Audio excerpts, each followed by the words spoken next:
Hi, my name is Jennie, and this story is about my OCD. You may think OCD is about having to keep things clean and tidy all the time, but some people's OCD is actually about keeping things even. Say there were two books next to each other on a table, but they weren't completely lined up with each other exactly.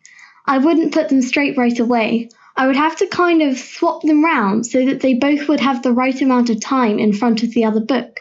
Only after a couple of minutes I would be able to straighten them out so that they were in line.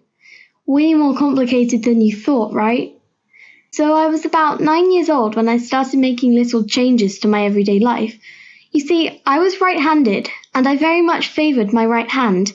In fact, I did just about everything I could with my right hand, or my right leg, anything like that. I would just hate using my left hand for anything. I even had to step on cracks in the road or pavement with my right foot. Crazy, right? Anyway, when I was 10 years old, one day I suddenly thought, what was I doing?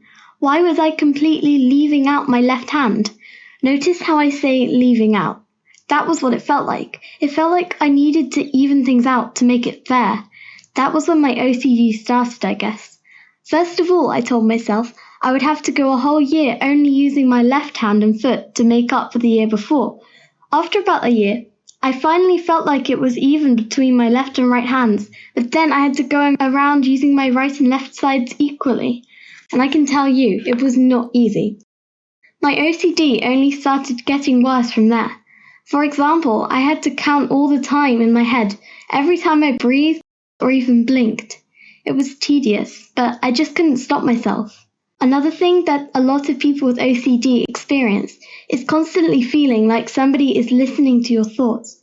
You feel like you'll be punished somehow if you don't think the right things.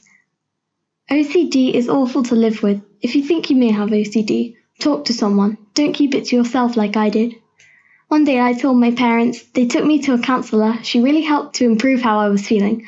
I hardly ever have to do any of my little OCD rituals anymore. I guess there is a lesson to this story. Don't suffer in silence.